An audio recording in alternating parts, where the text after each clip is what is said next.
അല്ല, നേരത്തെ നിങ്ങൾ പറഞ്ഞിരുന്നു അപ്പുക്കുട്ട ഓവറാക്കി ചളമാക്കില്ലേ എന്ന്. അതേ അവസ്ഥയാണ് ഇപ്പോൾ കോൺഗ്രസിന്റെ അവസ്ഥ. ഇവര് ഈ തെരഞ്ഞെടുപ്പ് തുടങ്ങിയ സമയം മുതൽ കോൺഗ്രസിന്റെ ഒരു അവസ്ഥ നിങ്ങൾ പരിശോധിച്ച് നോക്ക്. ഒക്ടോബർ മാസം 15-ന് AICC സ്ഥാനാർത്ഥിയെ പ്രഖ്യാപിച്ചു. സ്ഥാനാർത്ഥിയെ പ്രഖ്യാപിച്ച അതേ ദിവസം ഇവിടുത്തെ DCC ഒരു കത്തയച്ചു. ആർക്ക്? AICCക്ക്. ഞങ്ങൾക്ക് ഈ സ്ഥാനാർത്ഥിയെ വേണ്ട, മറ്റൊരു സ്ഥാനാർത്ഥിയുടെ പേര് വെച്ചുകൊണ്ട് ഇവർ കത്തയച്ചു. ആ കത്ത് നമ്മൾ ഈ നാട്ടിൽ ചർച്ച ചെയ്തു. ഞങ്ങളല്ല ഓരോന്നും വിളിച്ചു പറയുന്നത്, ഇവർ തരുന്നതാ. ഇപ്പോൾ ഈ വിവാദം നോക്കൂ നിങ്ങൾ. ഈ വിവാദത്തിന് ഒരു ചരിത്രമുണ്ട്. ആ ചരിത്രം യൂത്ത് കോൺഗ്രസിന്റെ തെരഞ്ഞെടുപ്പിന്റെ ചരിത്ര. ഷാനിബാരാണ് പറയണ്ടേ. ഇവര് യൂത്ത് കോൺഗ്രസിന്റെ സംസ്ഥാന സെക്രട്ടറി ആയിരുന്നു. ഈ ഷാഫി പറമ്പിലിന്റെയും ഈ റിജിലിന്റെയും ഒക്കെ കൂടെ യൂത്ത് കോൺഗ്രസിന് വേണ്ടി നിരന്തരമായ സമര പോരാട്ടങ്ങളിൽ പങ്കെടുത്ത് ഇതുപോലെ ചാനൽ ചർച്ചകളിൽ ഞങ്ങളോട് എതിരിട്ടവരാണ്. ആര്? ഷാനിബ്, ഈ പാലക്കാട്ടുകാരനാ. ആ ഷാനിബ് ഉൾപ്പെടെ പറഞ്ഞു ഞങ്ങളുടെ വോട്ട് എല്ലാം ഇവിടെ ആസ്ഥാനത്തായി കൃത്രിമമായിട്ട് വോട്ടുണ്ടാക്കി, വ്യാജ ID കാർഡ് ഉണ്ടാക്കി. അങ്ങനെ കൃത്രിമമായി വോട്ടുണ്ടാക്കി, വ്യാജ ഐഡന്റിറ്റി കാർഡ് ഉണ്ടാക്കി യൂത്ത് കോൺഗ്രസിന്റെ സംസ്ഥാന പ്രസിഡന്റായി തെരഞ്ഞെടുത്ത ആളെ ഇവിടെ ഇതാ സ്ഥാനാർത്ഥിയാക്കാൻ കൊണ്ടുവരുന്നു. സ്വാഭാവികമായിട്ടും ഈ നാടിനൊരു സംശയമുണ്ട്. ആ സംശയം ദൂരീകരിക്കേണ്ടതുണ്ട്. ഞങ്ങൾ പറഞ്ഞത് വന്യമായ സംശയങ്ങൾക്ക് അല്ല, വന്യമായ സംശയങ്ങൾ യൂത്ത് കോൺഗ്രസിന്റെ സംസ്ഥാന സെക്രട്ടറി. എത്ര ID കാർഡുകൾ നമ്മുടെ മുമ്പിൽ കിട്ടി? എത്ര ID കാർഡുകൾ മുമ്പിലുണ്ട്? അന്വേഷണം നടക്കുന്നുണ്ട്. പത്തനംതിട്ടയിലും കോഴിക്കോടും എല്ലാം ഈ പരാതിയുണ്ട്. കോട്ടയത്ത് നിന്ന് ഒരു രക്ഷിതാവ് ഞങ്ങളെ വിളിച്ച് പരാതി പറഞ്ഞു. അവരൊക്കെ ഇപ്പോഴും നമ്മുടെ നാട്ടിലുണ്ട്. അവരുടെ എല്ലാം ID കാർഡുകൾ കൃത്രിമമായിട്ടുണ്ടാക്കി. ഇവര് മംഗലാപുരത്തുള്ള യൂത്ത് കോൺഗ്രസിന്റെ മുൻ നേതാവ്, കർണാടക നേതാവിന്റെ അടുത്തു നിന്ന് വാങ്ങിയ ഒരു സോഫ്റ്റ്വെയറും സംവിധാനം ഉപയോഗിച്ച് ഇവിടുത്തെ യൂത്ത് കോൺഗ്രസ് തെരഞ്ഞെടുപ്പ് അട്ടിമറിച്ചു. അതേ സംവിധാനം ഉപയോഗിച്ച് ഇവരിവിടെ ഇതാ കൃത്രിമമായി വോട്ട് ചേർത്തുകൊണ്ട് ID കാർഡ് ഉണ്ടാക്കിക്കൊണ്ട് എല്ലാം അന്വേഷണ ഏജൻസികൾ വരണം.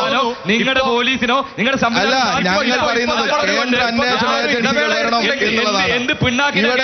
അതെ, നിങ്ങൾക്ക് പിന്നാക്കായും കാലിറ്റായിട്ടൊക്കെ തോന്നും. നിങ്ങളുടെ ഒരു ഉടായിപ്പും ഇവിടെ നടക്കാൻ പോകുന്നില്ല. ബഹളം വെച്ചോണ്ട് കാര്യമില്ല.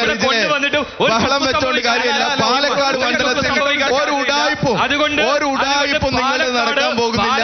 നിങ്ങൾ കൃത്രിമമായി വോട്ടുണ്ടാക്കിയാൽ, നിങ്ങൾ ഡീൽ ചെയ്താൽ ഒന്നും ഇവിടെ നടക്കാൻ പോകുന്നില്ല. ഞങ്ങൾ ഈ മണ്ഡലത്തിൽ കൃത്യമായി നിങ്ങൾ ചേർത്ത വോട്ട് കൂടി നിങ്ങൾക്ക് ഉറപ്പിക്കാൻ പറ്റാത്ത സാഹചര്യം. കാരണം എന്താ അറിയോ? നിങ്ങളുടെ DCCക്ക് താല്പര്യമില്ലാത്ത സ്ഥാനാർത്ഥിയാ. DCCക്ക് പോലും താല്പര്യമില്ലാത്ത സ്ഥാനാർത്ഥിയാണ്. നമ്മൾ എന്ത് ചെയ്യും? ഞങ്ങളെ സംബന്ധിച്ചിടത്തോളം ഒരു ഭയവുമില്ല. നിങ്ങളുടെ ഡീലാണ്. നിങ്ങൾ എത്ര കാശ് കൊണ്ടുവന്നാലും, എങ്ങനെ ഉടായ്പ നടത്തിയാലും നിങ്ങൾ ജയിക്കാൻ പോകുന്നില്ല. നിങ്ങൾക്ക് ഇതുപോലെ ഈ നാട് കണ്ടതല്ലേ? ഒരു സെക്കൻഡ്, നാട് കണ്ടതാണ്. നല്ല മഴയാണ്. ഈ നാട് കണ്ടതാണ്. ഒന്നിച്ചു നിൽക്കാണ് ഈ നാട് കണ്ടതാണ്.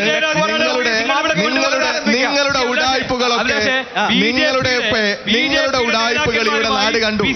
ഇവിടെ EP ജയരാജനാണ് ഇപ്പൊ വന്നിട്ടുള്ളത്. ആരാണ്? VD സതീശനെ നമുക്കറിയാം. VD സതീശനെ നമുക്കറിയാം.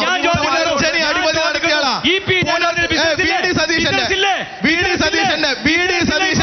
VD സതീശന്റെ സാമ്പത്തിക ഇടപാട് ഞങ്ങൾ പറയാം. VD സതീശന്റെ VP ജയരാജന് ഒരു ബന്ധമില്ല. പുനർജനി കേസ് ചിട്ടി കമ്പനി നടത്തിയതാരാ? VD സതീശനാണ്. VD സതീശനാണ്. നിങ്ങളുടെ VD സതീശന്റെ ഉടായിപ്പ് കാലം സാക്ഷി സാക്ഷാൽ ഉമ്മൻചാണ്ടിയുടെ ഏറ്റവും കൃത്യമായ രേഖപ്പെടുത്തൽ ഈ VD സതീശനെ കുറിച്ച്. ഉടായിപ്പ് മുന്നണി